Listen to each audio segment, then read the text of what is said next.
Bienvenidos a esta tercera semana de trabajo con respecto a la materia de comportamiento humano en las organizaciones. En esta semana nos toca abordar diferentes temas. Uno de ellos es fundamentos del comportamiento de grupo o fundamentos del comportamiento en grupo. La siguiente unidad a esta es hablar de la comunicación. Y posteriormente el último tema de esta semana es el liderazgo. Entonces, a través de este video vamos a conocer los primeros dos temas o primeras dos unidades correspondientes a esta semana. Bienvenidos.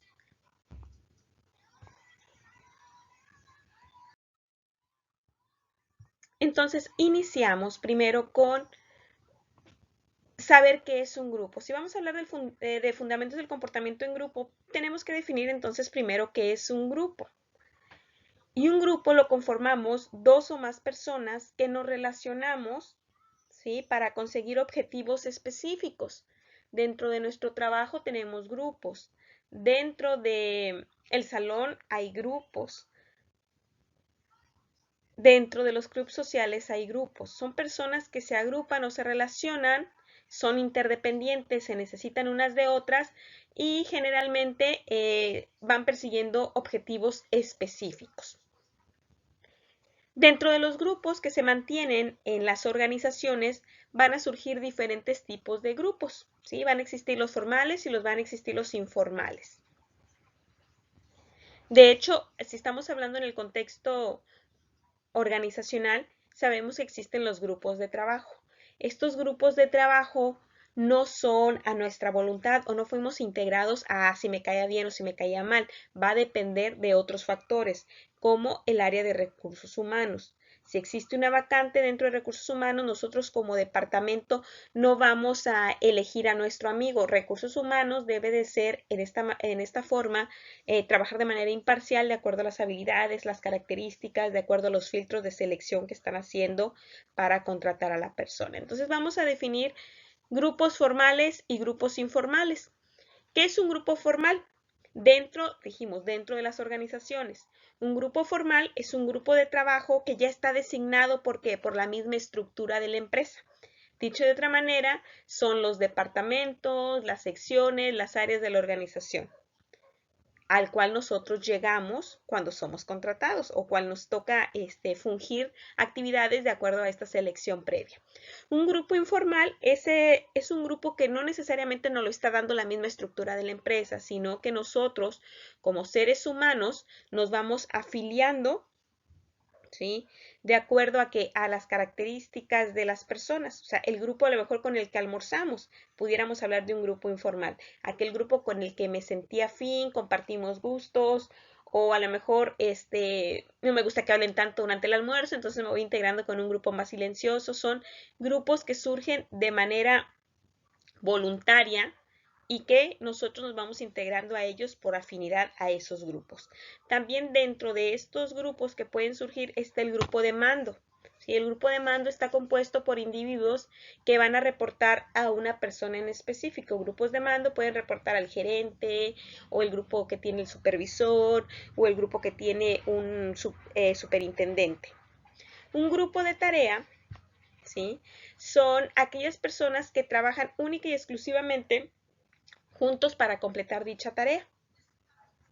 Por ejemplo, en el cierre de mes se integra un equipo a lo mejor especial o inclusive hay personas de otros departamentos que se prestan en ocasiones para los cierres de mes o en inventarios, son personas de otros departamentos quienes trabajan y se cumple la tarea y se desintegra ese grupo de tarea. Los grupos de interés son quienes trabajan juntos para alcanzar un determinado objetivo, pero que ese objetivo concierne a todos. También existe dentro del contexto grupal precisamente el grupo de amigos o como algunos otros autores lo manejan como grupos de amistad. Este grupo son las personas que se reúnen porque tienen características comunes o características afines. Pero ¿por qué las personas nos integramos a los grupos? ¿Por qué nos afiliamos a un grupo? ¿O por qué no nos juntamos en determinados grupos? Una de las características principales por las que las personas se reúnen o se unen a los grupos, una de ellas es la seguridad, ¿sí? ¿Qué se busca en esta? Bueno, al unirse una persona a un grupo, los individuos en ocasiones reducen el grado de inseguridad o el grado de sentirse rechazados, ¿sí? Las personas nos sentimos más fuertes si convivimos en grupo. Tenemos menos dudas, ¿sí? O inclusive se eleva nuestra autoestima si estamos conviviendo o somos parte de un grupo. Otra de las características es el estatus. El estatus es pertenecer a un grupo determinado. Y los investigadores del comportamiento organizacional nos dicen que entre más difícil es pertenecer a un grupo, pues obviamente ese es un grado superior de estatus. El estatus proporciona un reconocimiento para cada uno de los miembros que pertenecen a esos grupos.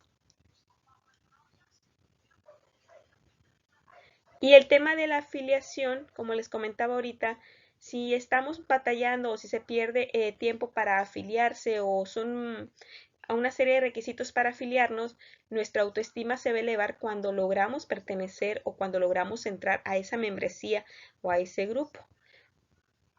¿Sí? A través de la afiliación, nosotros como seres humanos, acuérdense que somos sociales por naturaleza, entonces a través de la afiliación nosotros sentimos satisfechas precisamente esa necesidad, la necesidad social.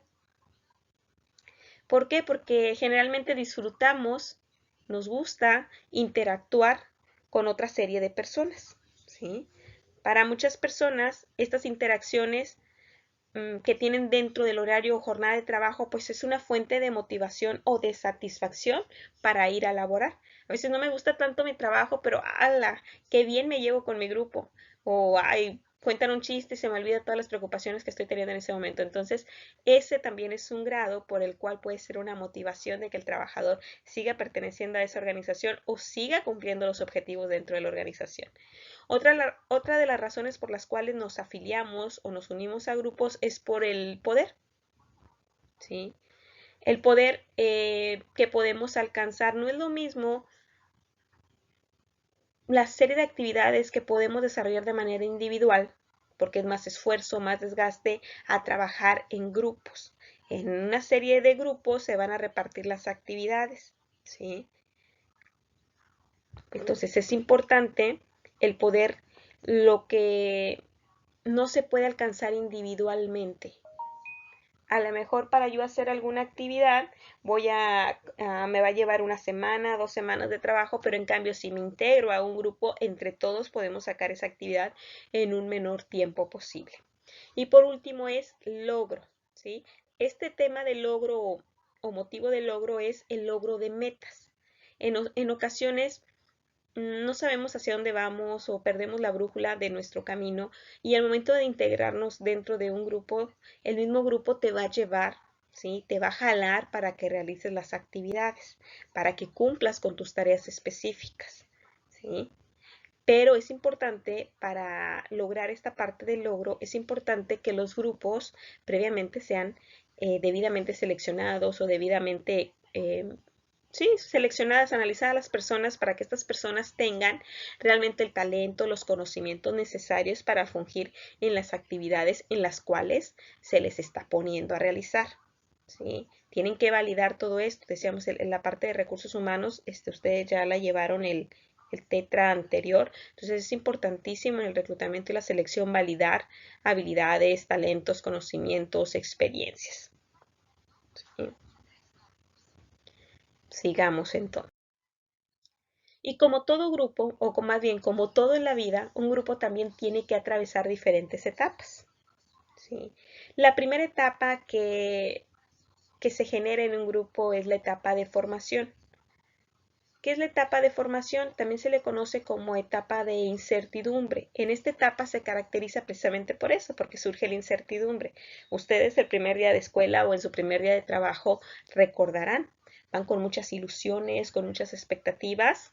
Entonces también vas con muchas dudas, cómo será mi equipo de trabajo, cómo va a ser mi lugar, cómo será el jefe, en qué horario iré a comer, realmente son todas las actividades que me mencionaron o me irán a agregar más actividades. Entonces hay muchas dudas, hay mucha incertidumbre. En la etapa 2 se le conoce como etapa de conflicto o etapa de tormenta.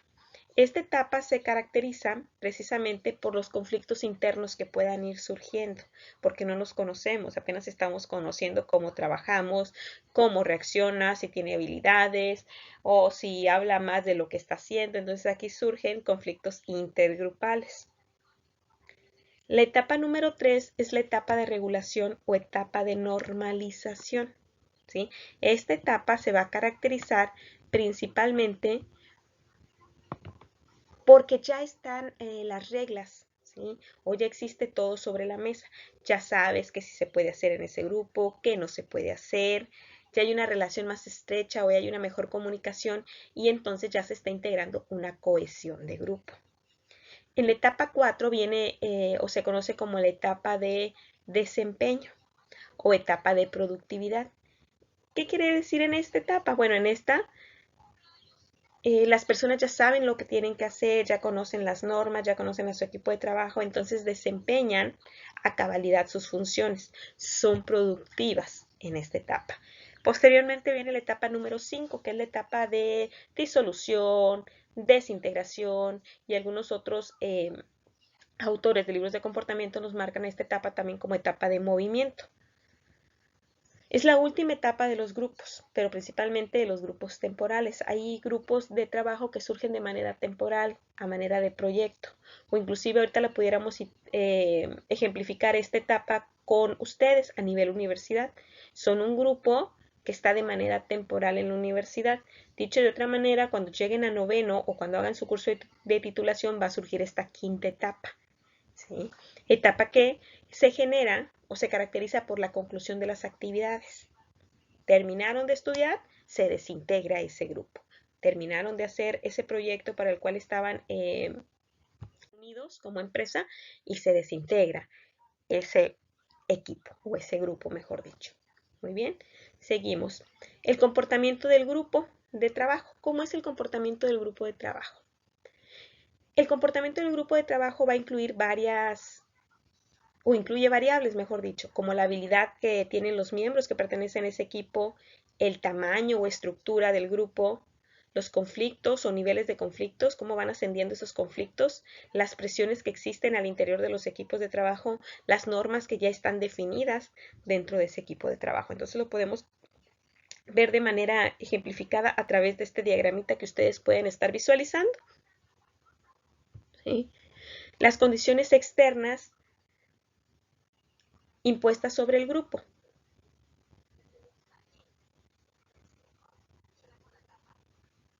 Aquí en condiciones externas impuestas sobre el grupo vamos a mencionar que estas condiciones externas son las estrategias que tienen las organizaciones, lo que ya está definido como líneas de autoridad, como regulaciones formales dentro de la empresa en la cual se está integrando el equipo de trabajo. E inclusive pudiéramos mencionar aquí también la evaluación que hay que hacerle a los colaboradores, la evaluación del desempeño, evaluaciones que ya están estipuladas por tiempos específicos. Y sin lugar a dudas no podemos excluir de esta parte de condiciones la cultura organizacional y el ambiente físico, lo que nos provee la organización, lo que ya está al interior de la organización. ¿Sí? ¿Cuáles son los recursos de los miembros del grupo? Bueno, aquí los recursos de los miembros del grupo va a depender en gran medida de cada uno de los colaboradores que forma parte de ese grupo. Y pudiéramos hablar aquí de las habilidades y las características de la personalidad de cada uno de los miembros. En la estructura del grupo, pudiéramos ejemplificar con cómo se lleva a cabo esa estructura de grupo, cómo es el tipo de autoridad que ejerce la persona responsable de ese grupo, si hay liderazgo, si no hay liderazgo, qué papeles juegan los integrantes, cuáles son las normas, cuál es el estatus, cuál es el tamaño, cuál es la composición y obviamente eso va a generar una cohesión o va a generar que falte la cohesión. ¿Cuáles son los procesos del grupo? Los procesos de grupo,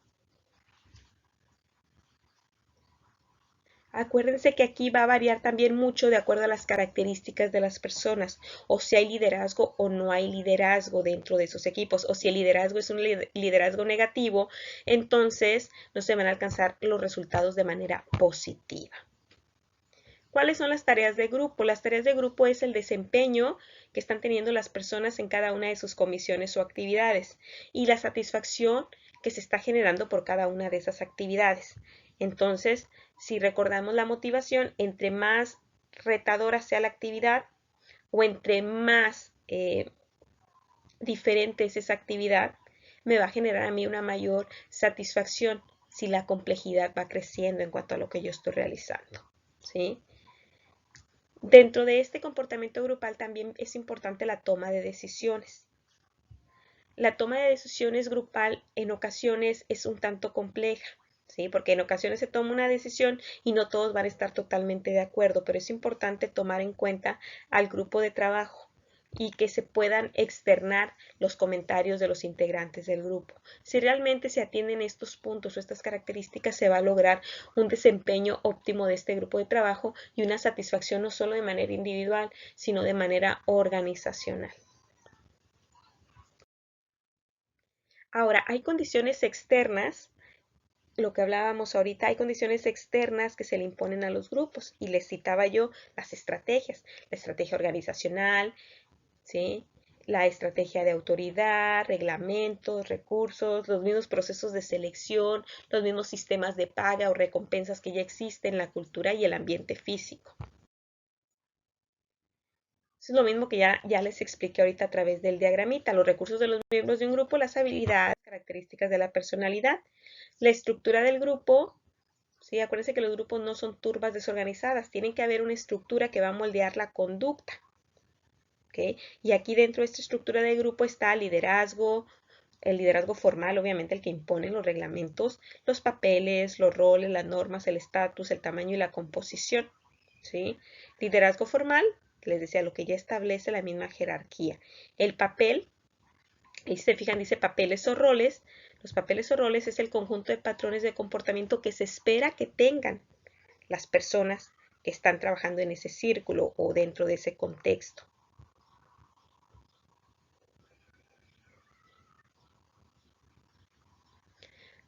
Shakespeare dijo, todo el mundo es un escenario y todos los hombres y mujeres somos simplemente actores. Dicho de otra manera, dentro del contexto organizacional es exactamente lo mismo. La empresa vendría a ser nuestro mundo, ¿sí? Pero cada uno de los integrantes, cada una de las personas que trabajamos o laboramos dentro de una organización, tenemos diferentes papeles o somos actores para que se alcancen los objetivos y metas trazadas a través de esas planeaciones estratégicas, tácticas u operativas que están generando las empresas. ¿Qué son las normas? Las normas son los estándares aceptables de conducta dentro de un grupo o dentro de una organización y se comparten, todos los miembros comparten esas normas, ¿sí? Las normas formalizadas o lo que ya está establecido siempre se va a encontrar dentro de los manuales. Recuerden que las empresas tienen manuales, manuales organizacionales, manuales administrativos, manuales de procedimientos. Entonces las normas deben de estar establecidas a través de los manuales. ¿Qué es el estatus? Existe estatus formal y estatus informal, pero el estatus es la posición o rango que socialmente está definido a través de los grupos.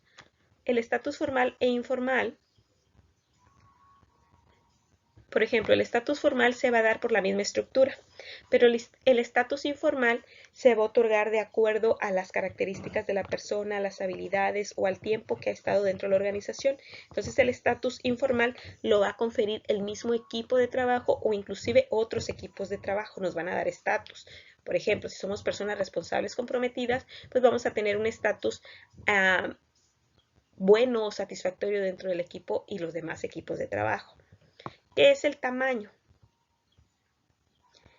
El tamaño. Los grupos más pequeños son mejores, eso es lo que nos dicen. Entre más pequeños los grupos hay una mejor comunicación, hay una mejor cohesión y se trabaja obviamente más rápido o sin desviaciones de información o sin estar teniendo el problema del teléfono descompuesto. Pero todos los equipos de trabajo están compuestos por una diversidad. También lo vimos por allá la primera semana. La diversidad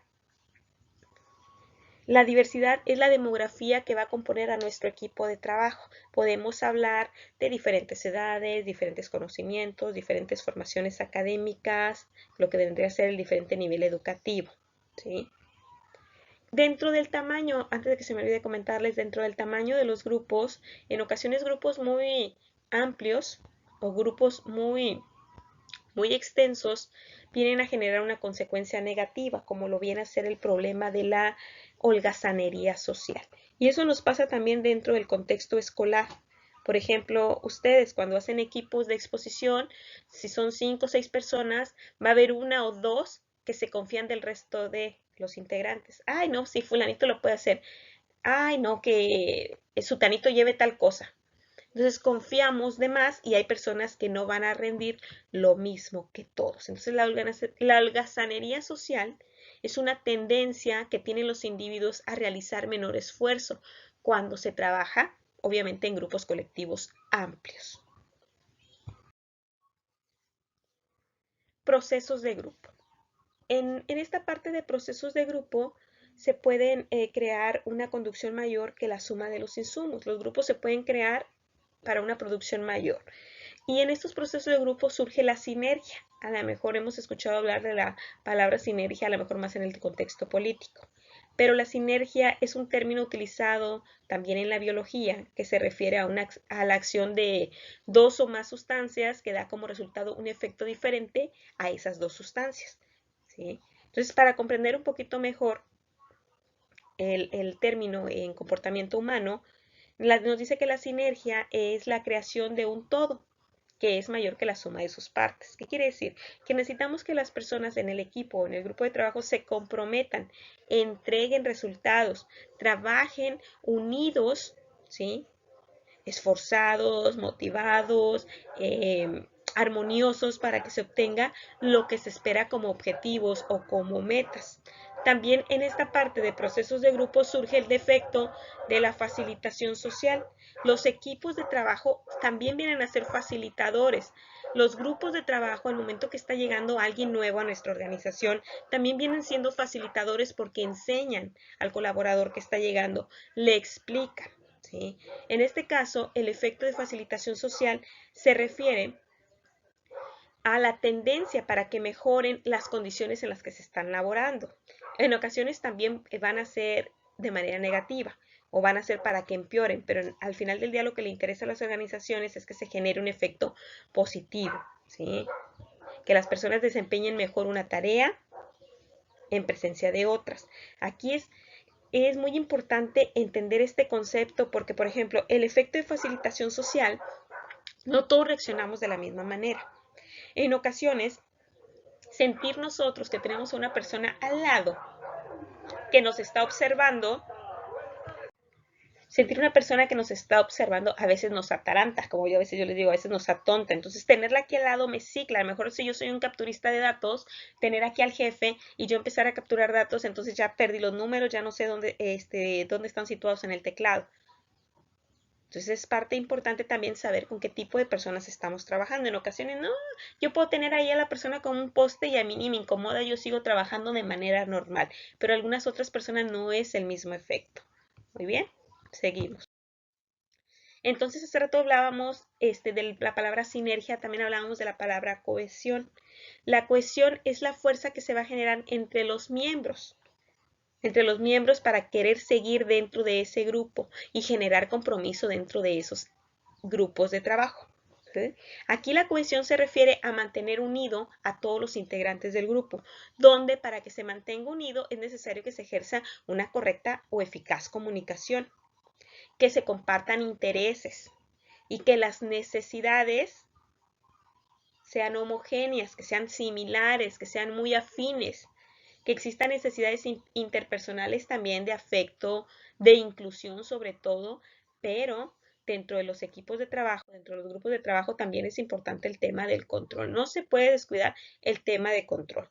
Entonces, dentro de esta cohesión que es importante que se genere dentro de los grupos de trabajo, existen diferentes determinantes que nos van a ayudar precisamente a que se genere esta cohesión de grupos, ¿sí? Una de ellas, de las determinantes, es tiempo que pasan juntos. Entre más tiempo pasan juntas las personas, nos dice que esto influye a una mayor cohesión. Al pasar más tiempo juntas, entonces las personas desarrollan un mayor grado de amistad.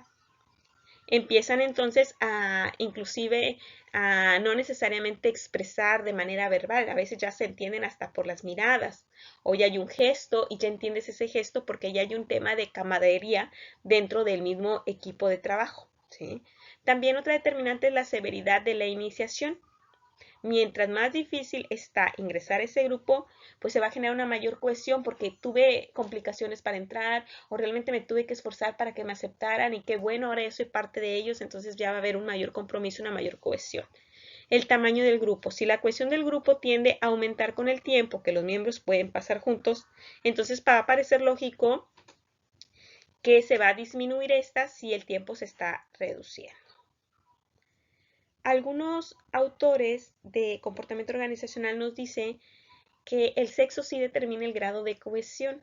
Nos dice que las mujeres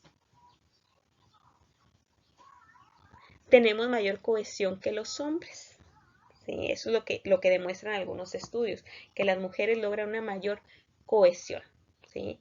Y algunos autores dicen que el ser humano, o más bien el hombre, no le interesa tanto estar en la plática, ellos van a hacer sus cosas y punto, no le interesa si el compañero de al lado lo volteó a ver mal, si le hizo caras, a diferencia de las mujeres, que a lo mejor ese tema del sentimentalismo o la parte de, sí, la parte del sentimentalismo vendría a generar una mayor cohesión dentro del tema de las mujeres. Otra determinante de la cohesión son las amenazas externas. Hay un mayor grado de cohesión si el grupo se siente amenazado. Por ejemplo, si ya vieron que recursos humanos está al pendiente de que, ay, ese equipo de trabajo está hablando mucho, es muy poco productivo, entonces se logran generar un mayor grado de cohesión por precisamente esas amenazas que están viniendo del exterior. ¿Sí? También hay un mayor grado de cohesión cuando existen éxitos anteriores. Si ese grupo de trabajo tiene un historial de éxitos o una buena imagen, va a generar que entonces se unifiquen esas personas o se comprometan esas personas por seguir con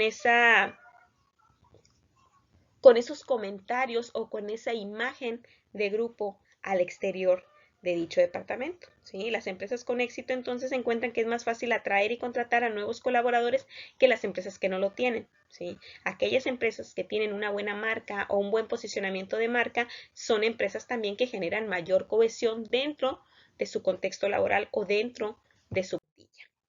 Muy bien, hasta aquí espero que haya sido claro el tema de fundamentos de comportamiento de grupo. Es un tema relativamente sencillo, como la mayoría de los que están en el temario, como se los había comentado. Entonces vamos a seguir con nuestra siguiente unidad. La unidad es comunicación. Y obviamente todos, absolutamente todos nosotros sabemos comunicar. Y desde muy temprana edad aprendimos a comunicarnos. De hecho, hay personas que se atreven a asegurar que la comunicación surge desde que estamos en el vientre, ¿sí? A través de sus movimientos que tuvimos, que si el golpeteo, las pataditas, etc. Entonces, ¿qué es la comunicación si estamos hablando del contexto organizacional? No puede haber grupos si no hay comunicación, ¿sí? Entonces, la comunicación la podemos entender como el intercambio de significados o el intercambio de información, de ideas entre diferentes miembros o entre miembros. La comunicación va a implicar transferencia entonces de información, pero también la comprensión de lo que se está transmitiendo. Cualquier idea, absolutamente cualquier idea, por muy buena que parezca, si no se transmite, porque a veces tenemos ideas muy buenas, pero se nos quedan en nuestra cabecita. Entonces, si no las externamos, por muy buenas que sean, ¿sí? No van a generar frutos. Entonces, las ideas tienen que ser transmitidas, pero transmitidas o estructuradas de manera que la otra persona me entienda, que las personas la puedan comprender. En otros términos, o resumiendo, pudiéramos decir que la comunicación se trata entonces de intercambio de información entre dos o más personas. Y es importante dominar esta habilidad, porque esta habilidad de la comunicación nos va a permitir mejorar las relaciones que tenemos con las otras personas o mejorar las relaciones cotidianas, ¿sí? En el mundo empresarial, obviamente, entonces la comunicación contribuye a mantener una sana relación, ahorita que está de moda la palabra sana, ¿verdad? Una relación muy sana y armoniosa con empleados, y no solo con los empleados, sino con los clientes, con proveedores, con diferentes estructuras o dependencias de gobierno, e inclusive comunicación con nuestra competencia. Muy bien, entonces vamos a de lleno, un tema muy sencillo también que ustedes a lo mejor ya dominan a la perfección, porque ahora sí, como a veces digo, este tema es de primaria y relativamente, o mejor dicho, sí es de primaria. Vamos a ver entonces las funciones de la comunicación. La comunicación sigue 4 funciones básicas. Una de ellas es control. ¿Sí? La comunicación controla el comportamiento individual. Las organizaciones poseen, acuérdense que diferentes jerarquías o diferentes líneas de autoridad, y estas líneas de autoridad son guías formales a las que deben de regirse los empleados. Entonces se va controlando la comunicación que va fluyendo hacia esos diferentes grados jerárquicos. También otra de las funciones es la motivación. La motivación en el sentido que se establece a los empleados es que debe de hacerse o debe de seguirse la comunicación para que las personas se sientan motivadas o se vean comprometidas al momento que formen parte de las metas específicas de las empresas, o se les escuche su punto de vista, se genere la retroalimentación. Y esto va a reforzar el comportamiento que se desea de la persona, va a estimular a la motivación y va a hacerse necesaria precisamente que se siga ejecutando de manera periódica este tipo de comunicación. Otra función de la comunicación es que nos permite expresión emocional.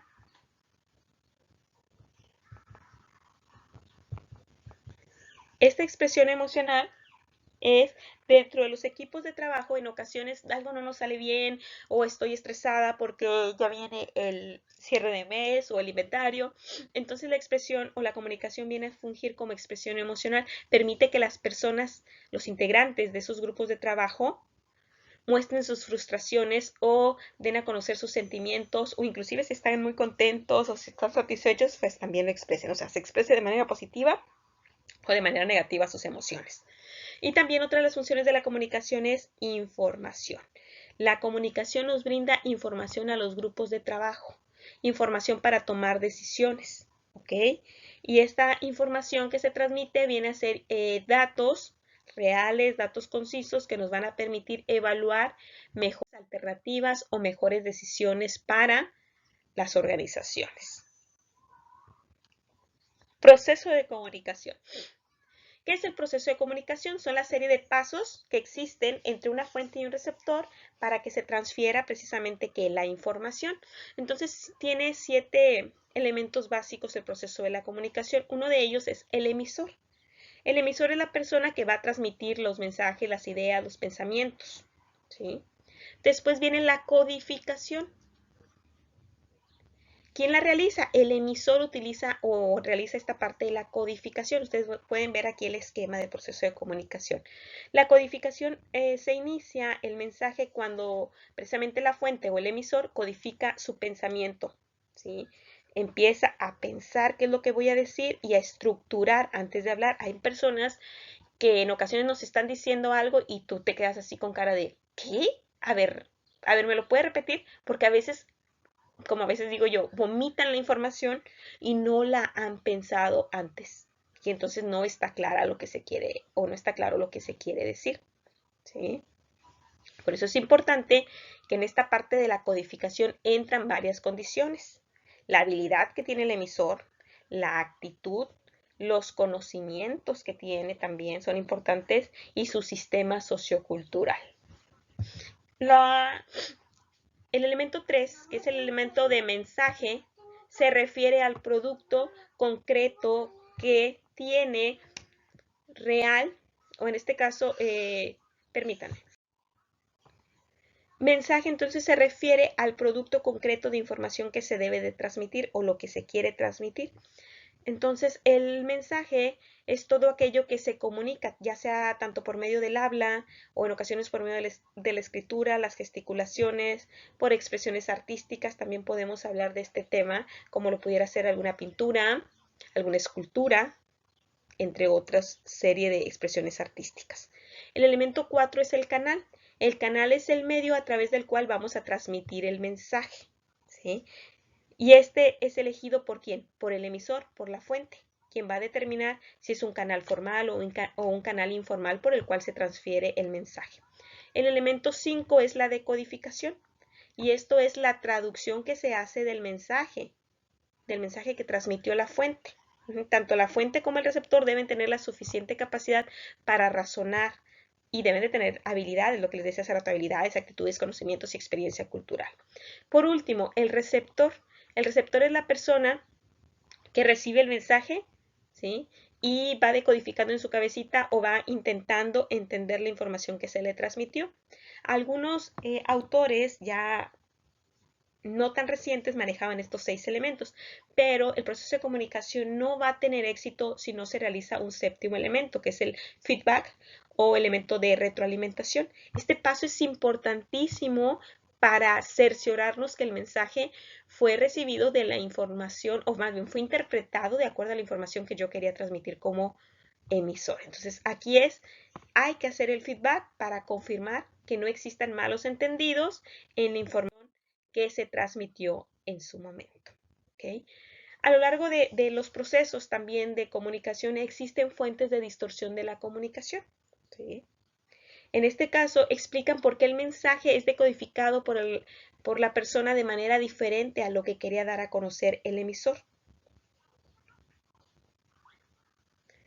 En ocasiones codificamos, lo que les decía, no codificamos adecuadamente, o el receptor tiene prisa, o tiene otra serie de prejuicios, o existe un ruido, ¿sí? Existen distorsiones que no ayudan a que se asimile el concepto como tal. Y a lo mejor nos ha pasado en alguna fiesta, no es que no le estemos poniendo atención a la persona que me está dando un chisme o que me está comentando algo, sino que existe demasiado ruido, puede ser música, ¿sí? Existe una música muy alta y entonces no es que yo quiera entorpecer la comunicación, sino existe una distorsión generada por un factor externo. ¿Sí? Más adelante vamos a ver las barreras de la comunicación. Entonces, dentro del proceso de la comunicación también existen redes formales y redes informales de la comunicación. Las redes, antes vamos a definir redes de comunicación. Las redes de comunicación son los canales por los cuales va a fluir la información. ¿Sí? Dentro de las redes formales son las comunicaciones relacionadas con las tareas que sigue la línea de mando. Las redes formales es lo que establece la misma organización como líneas de mando. Y en este caso, en redes formales encontramos, de acuerdo a los grupos pequeños, encontramos cadena, rueda y multicanal. La cadena, y la visualizas aquí en esta diapositiva, la cadena sigue rígidamente las líneas formales de mando. La comunicación fluye de arriba a abajo. La rueda, ¿sí? Aquí en la rueda es bien importante la función del líder, porque el líder va a actuar como conducto central de la comunicación. Él va a ser uno a uno al que le va a transmitir de persona a la persona A, a la persona B, a la persona C. O sea, no transmite a una y una la genera en cascada, no. Ahí va de uno en uno transmitiendo la información en la rueda. Por eso es importante la veracidad, la habilidad que debe de tener el líder. Y en multicanal, aquí es más sencillo porque permite que todos los miembros del grupo se comuniquen activamente, ¿sí? De arriba, de manera ascendente, de manera descendente, de manera transversal la información. ¿Qué es una red informal? La red informal es aquella información indirecta que se obtiene generalmente mediante los rumores. Los rumores, ¿qué son los rumores? ¿Sí? Acuérdense que los rumores son informales, pero a pesar de ser informales son una fuente importante de información. Los rumores señalan a los administradores los temas confusos que los empleados tienen o las dudas, la incertidumbre que está generando y esto genera grados de ansiedad. Por tanto, también los rumores deben ser considerados como un filtro o un sistema de retroalimentación en el que los gerentes, jefes o titulares de departamento deben de recoger de sus trabajadores precisamente esa incertidumbre que se está generando. Entonces los rumores son lo que conocemos como los chismes o como radio pasillo. Los rumores tienen 3 características. No los controla la administración. La mayoría de los colaboradores que reciben un rumor le dan credibilidad a los rumores. ¿sí? Aunque no exista un comunicado oficial, aunque no exista un oficio, ellos le dan credibilidad. Y acuérdense que los chismes o los rumores corren de manera vertiginosa, llegan mucho más rápido que en ocasiones una información fidedigna. Y los rumores sirven sobre todo a los intereses personales de los involucrados. O sea, aquel que desdobla el rumor es porque hay un beneficio en esa información para él. Entonces es importante también en ocasiones, si nosotros queremos desdoblar una información rápido, tú debes de identificar en tu equipo de trabajo quién es esa persona que tiene una habilidad extraordinaria para generar los rumores.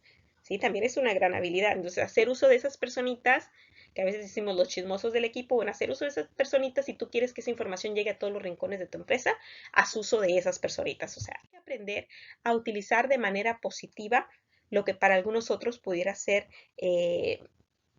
cosas negativas o pudiera ser un problema para la organización. Seguimos. Existe la comunicación no verbal. ¿Sí? La comunicación no verbal son mensajes transmitidos por el movimiento del cuerpo, la entonación o el tono de voz, como también le decimos, o énfasis que le damos a las palabras, nuestra expresión facial o nuestro rostro, la distancia física entre el emisor y el receptor. Los dos mensajes importantes que comunica precisamente el lenguaje corporal son el grado en el que un individuo simpatiza con otros o se interesa realmente por sus opiniones, el estatus que tiene el emisor del receptor o viceversa, ¿sí? La posición o el movimiento también de nuestro cuerpo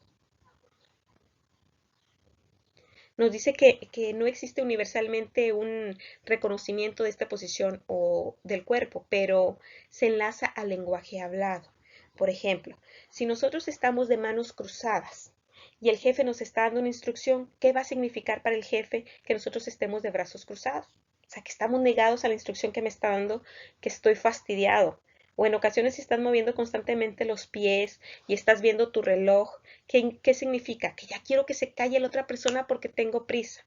Entonces realmente la comunicación no verbal sí expresa y tenemos que aprender como administradores, como mercadólogos, a interpretar esos silencios, a observar el cuerpo de la persona con la cual estamos entablando comunicación, sobre todo en temas de negociación. Entonces es importante, todo movimiento corporal posee un significado. Ese movimiento corporal no es hecho de manera accidental o de manera involuntaria. Claro que no. ¿Sí? Ese movimiento es una reacción a lo que está recibiendo. Si estoy rechazando la información, mi expresión lo va a hacer todo. ¿Sí? Acuérdense, por ejemplo, los que tienen papás o mamás, que con la miradita, si te estabas portando mal en la casa de un vecino o en la casa de un familiar, con la mirada en ocasiones te decían o te aplacas o en la casa vas a ver con una mirada. Entonces, dentro del contexto laboral es exactamente lo mismo. Tenemos que aprender a conocer y a interpretar todos estos gestos, todos estos movimientos. ¿Ok? No podemos decir, bienvenidos muchachos, me es muy grato recibirlos el día de hoy. O sea, estoy diciendo, me es grato recibirlos el día de hoy con un tono aguado, flojera, tristeza o inclusive o apatía. No, si yo estoy expresando alegría, mi voz tiene que proyectar alegría. Si yo estoy expresando que estoy enojado, no puedo regañar a alguien riéndome. No le puedo decir, lo hiciste mal. No, o sea, si lo voy a regañar es, ¿por qué lo hiciste de esta forma? Ya se te había explicado, ya se te había pedido que lo hicieras de la manera correcta o de lo contrario ibas a tener una sanción administrativa. En el trabajo no se puede estar jugando, necesitamos estar concentrados. O sea, lo que se está diciendo, a eso me refiero que a lo que se está diciendo tiene que ir, ¿sí? En concordancia con tu entonación, con tu cuerpo, con tu gesticulación. Todo tiene que ir acorde a lo que tratas de dar a entender. Entonces existen barreras. Seguimos. Existen barreras de comunicación. Una de las barreras son los paradigmas. ¿Qué son los paradigmas? ¿Sí? La forma de trabajo que no nos permite aceptar ninguna sugerencia o genera una ceguera. ¿Sí? En ocasiones llega alguien y nos puede comentar algo y tú dices, pero ¿por qué lo voy a hacer así? No, claro que no, esto está, o esto siempre se ha hecho así. A mí me dijeron cuando llegué que así se hacía y el paradigma es, pues ya tengo la comodidad de hacerlo, porque vienes a cambiarme las reglas del juego. ¿Ok? Otra barrera de comunicación es la semántica. Eso es bien importante. Se dan por causa del lenguaje diferente. Acuérdense que existen regionalismos o inclusive interpretaciones que nosotros les damos a las palabras dependiendo del lugar de donde venimos. Entonces, yo no le puedo llegar a hablar a un trabajador sin menospreciar ningún nivel jerárquico. No puedo llegar a hablar con palabras muy técnicas o utilizar tecnicismos, porque la otra persona no me va a entender. Es como cuando vas al médico. El médico te habla en tu contexto, no te va a decir, fíjese que de acuerdo a su enfermedad, usted por eso está manifestando cefalea, plurito, disnorrea, etcétera. O sea, no te va a estar hablando con esos términos, te va a decir, usted tiene comezón y tiene dolor de cabeza y tiene esto por esto. O sea, a eso se refiere la palabra de barreras semánticas. Barreras físicas. Estas barreras físicas suceden por el ambiente en el cual estamos desarrollando la información, que puede ser por la distancia. En ocasiones hablamos con personas y le hablamos con una vocecita y la otra persona está al otro extremo del área donde trabajamos. Pues obviamente no me va a entender. O si hay ruido, tampoco me va a entender. Y en estas de barreras fisiológicas o físicas, también entran en las barreras fisiológicas principalmente, entran aquellas manifestaciones que en un momento dado impiden o bloquean que la información sea recibida de la forma correcta. Por ejemplo, si yo ando muy enfermo, no sé, traigo mucha temperatura, dolor de garganta, dolor de cuerpo, pues estoy recibiendo una información, pero me siento tan mal, que no estoy escuchando la información y no es de manera intencional, sino es una barrera fisiológica. O en ocasiones, si ya es la hora de la comida, salgo a comer a las 12 y justo uno para las 12 el jefe me habla a su oficina, pues yo lo único que voy a estar es pensando, ¿a qué hora se va a callar porque tengo mucha hambre? O ya mi intestino se está escuchando. Esas serían barreras fisiológicas, aquellas que nos impiden recibir la información al 100% o estar concentrado con todos nuestros sentidos para interpretar la información de manera correcta. Existen las barreras psicológicas, ¿sí? Cuando una parte no desea comunicarse con la otra. Establece una barrera psicológica, una barrera de bloqueo. Esto para manera de contextualizar más fácil, la barrera psicológica, un noviazgo, si están peleados y va el novio a tratar de reconquistarla, la otra va a estar enojadísima y le va a decir, no, no me interesa, y esto, y el otro, por más que el otro dé súplicas en ese momento, va a existir un bloqueo. Muy bien. Y las barreras administrativas, por causas precisamente del tipo organizativo. Se bloquea la comunicación o en ocasiones la comunicación es muy burocrática. No, es que yo nada más, chicos, yo nada más los voy a recibir en un horario de 8 a 8:15. Si alguien viene a buscarme después de las 8:15, lo siento, ya el caso es revisado mañana. O si quiere pasar con el jefe, tiene que anotarse en la bitácora y revisar los espacios. Y si no hay espacio, pues anótese para la semana que viene, porque todas las revisiones con el jefe son los miércoles, nada más, como tipo audiencia ciudadana. ¿Ok? Entonces ahí surgen precisamente barreras administrativas. Seguimos. Existen barreras también que en ocasiones hacen que la comunicación no llegue de manera eficaz. ¿Sí? El principal determinante de estas barreras es el filtrado. ¿Qué es la filtración? La manipulación que nosotros hacemos de la información. En ocasiones no es intencional, a veces le quitamos o le ponemos. O le quitamos porque yo considero que todo lo demás era paja. Entonces no doy la información de manera correcta. Percepción selectiva. Si yo soy el receptor, escucho, pero nada más escucho lo que me interesa escuchar, ¿sí? De acuerdo a mis intereses, a mis motivaciones. Otra barrera de la comunicación eficaz es la defensa. Los individuos cuando se sienten amenazados, sobre todo, por ejemplo, cuando se está regañando a algún colaborador porque hizo mal uso de algo, pues obviamente están a la defensiva y no van a estar poniendo atención de manera correcta. O si es demasiada la información como ahorita, a lo mejor ya los estoy sobresaturando, ¿sí? Sobrecarga de información, cuando el colaborador recibe mucha información, sus capacidades no le van a dar o sus facultades no le van a dar para decodificar toda la serie de información, y si luego le preguntasen, a lo mejor esta es una reunión y si le preguntan afuera de la reunión qué entendió, a lo mejor va a ser un 15 o 20% de la información que se transmitió porque era demasiada la información. Otra barrera de la comunicación eficaz es las emociones. El estado de ánimo que tiene la persona al momento que se le transmite una comunicación sí es relevante, porque de ahí va a ser su interpretación o su asimilación de la información. Otro es el lenguaje, que ya lo habíamos mencionado en las barreras anteriores, lenguaje, las palabras que tienen diferente significado. Y otro es la ansiedad por la comunicación, tensión, ansiedad, que en este caso fungen para inhibir la comunicación, tanto comunicación verbal como comunicación escrita. Entonces, existen habilidades para escuchar de manera activa. Pero antes, ¿qué es la escucha activa?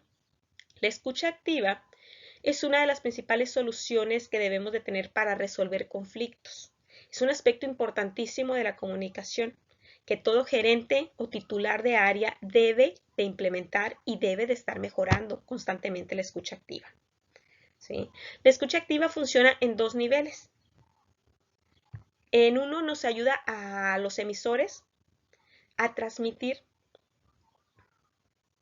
el mensaje que está recibiendo con claridad. A los receptores a entender lo que se le quiere transmitir o entender la idea.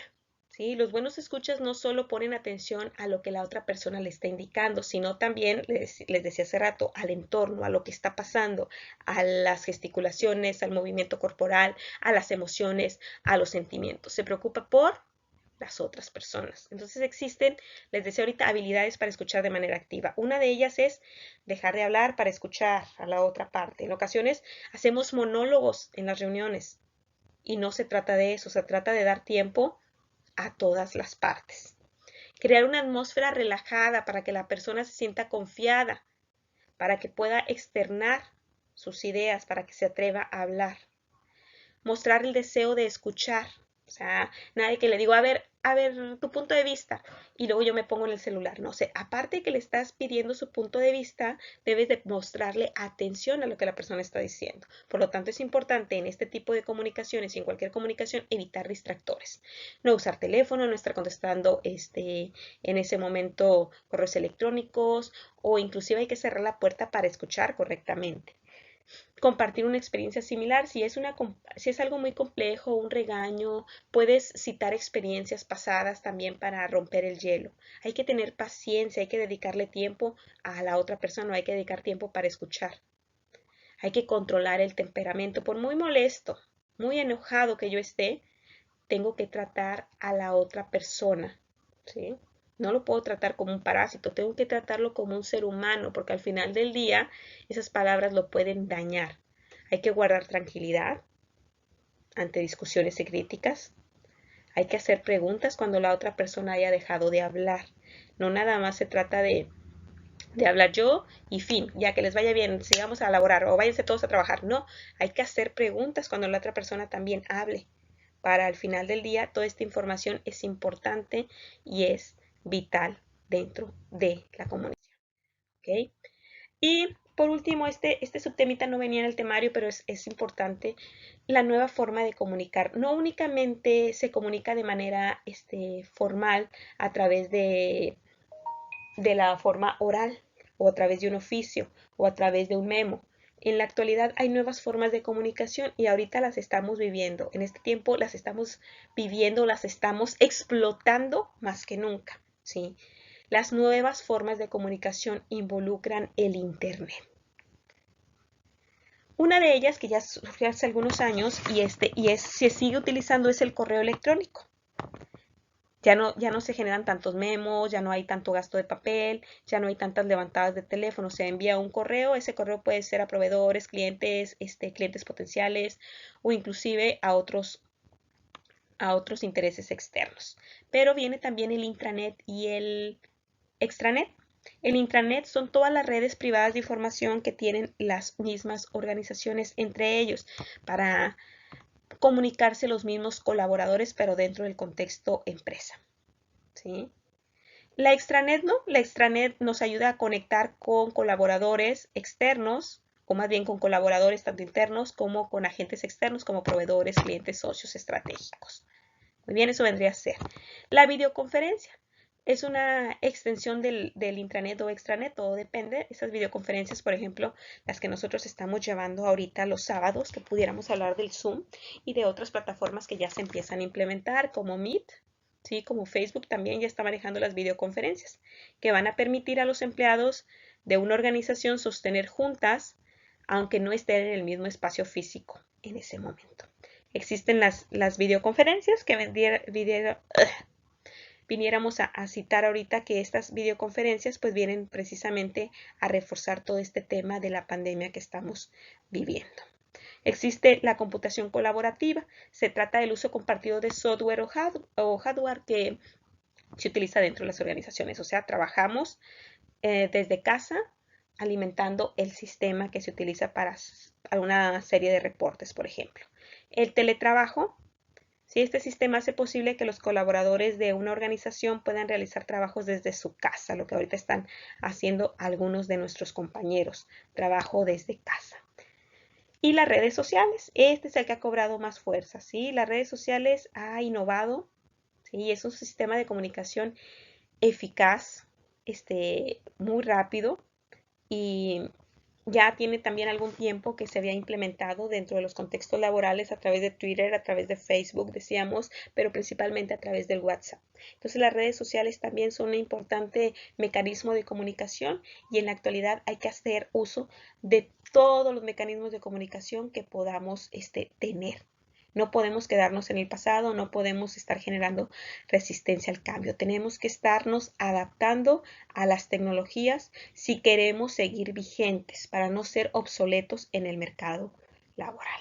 De hecho, ustedes se pueden dar cuenta que hay personas que a lo mejor manejan mejor el celular que nosotros y son mayores que nosotros. Bueno, estas son personas abiertas al cambio y es lo que necesita en la actualidad cualquier organización. Personas que se adapten rápido a los cambios, personas flexibles, personas proactivas, personas con actitud positiva y que les interese desarrollar nuevas habilidades. Espero que no haya quedado ninguna duda. Les digo, son temas muy sencillitos. Me gusta compartir con ustedes, sinceramente, aunque sea a través de estos medios, pero espero que lo escuchen completo el video. Pero sobre todo me interesa que anotes las dudas que tengas con respecto a estos subtemas para que las podamos comentar en nuestra reunión de Zoom, despejemos dudas o inclusive que hagas aportaciones porque están siendo un grupo demasiado callado y no puedes seguir así esta materia. Esta materia es comportamiento humano en las organizaciones, es despertar, ¿sí? Despertar, participar, comunicar. Entonces, si tú tienes una experiencia con respecto a estos temas o nos puedes aterrizar un ejemplo en tu contexto laboral, será de gran ayuda y será bien recibido el sábado en esta sesión. Muchas gracias, chicos. Los veo, los leo y los escucho. Gracias.